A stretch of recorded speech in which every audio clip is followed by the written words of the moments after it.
La grosse satisfaction, c'est d'avoir pris 3 points, parce que c'était un match qui était excessivement important, dans une période où c'est important de prendre des points pour se rassurer. Et c'est ce que j'espère, c'est que les points vont nous permettre de retrouver de la sérénité. Donc, et après, globalement, sur le match, 10 premières minutes, un peu difficile à se mettre en route, et après, une pression permanente.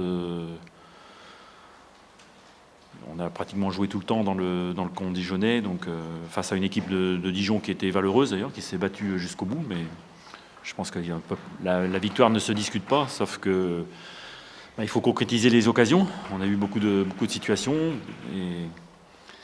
et la nervosité pouvait aussi gagner l'équipe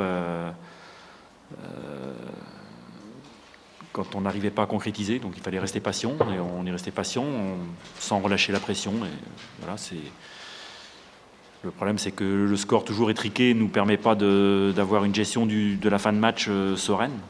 On a vu dans les dernières minutes encore beaucoup de nervosité, mais ça, tant qu'on n'arrivera pas à faire la différence au tableau d'affichage, ce sera difficile. Surtout dans une situation un peu tendue aussi au niveau du classement, comme c'est maintenant pour tout le championnat, d'ailleurs pour toutes les équipes. Oui, mais parce que c'était une équipe qui était très regroupée, il n'y avait pas d'espace, donc je pense qu'en première mi-temps, on a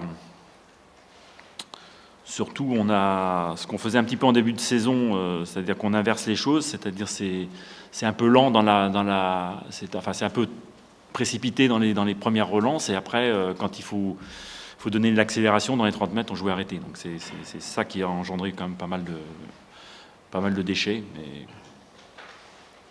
voilà, c'est vrai qu'en deuxième mi-temps, on est reparti avec davantage de rythme, davantage de mobilité et davantage de fluidité aussi dans notre jeu de passe. Mais beaucoup de situations quand même intéressantes. Il y a eu beaucoup d'occasions.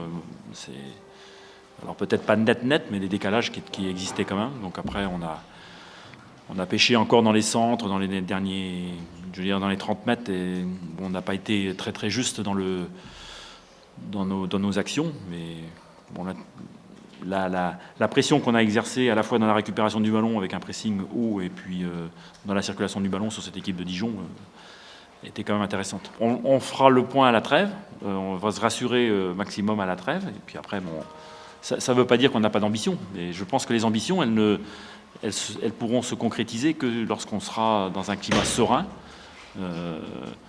Et cette sérénité, il n'y a que les points qui nous permettront de l'avoir. J'ai l'impression souvent de revivre les mêmes matchs à l'extérieur. C'est-à-dire que je nous trouve trop pauvres offensivement pour espérer mieux. Et la bonne organisation défensive dans un premier temps pose problème à l'adversaire, mais dès qu'ils trouvent des solutions, on est sans réaction. Donc c'est un peu l'histoire du match contre Nantes.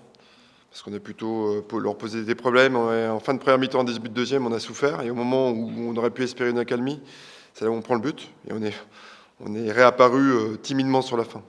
J'ai pensé qu'il était intéressant dans un premier temps parce que 4-3 défensif empêchait Touré et l'autre milieu de terrain, aidez-moi, qui est au milieu de terrain à Nantes. Louza, dans un premier temps, c'est ça. Empêcher de se retourner ou de faire du jeu, avec Romain Malfitano qui était dans l'interligne pour gérer Blas. Donc ça posait problème aux Nantais dans un premier temps. Après, Blas a trouvé la solution en s'excentrant. Et effectivement, on se mouvait un peu en 4-2-3-1 lorsqu'on avait le ballon. Et je trouvais qu'on manquait de lien, encore une fois, entre mes milieux de terrain.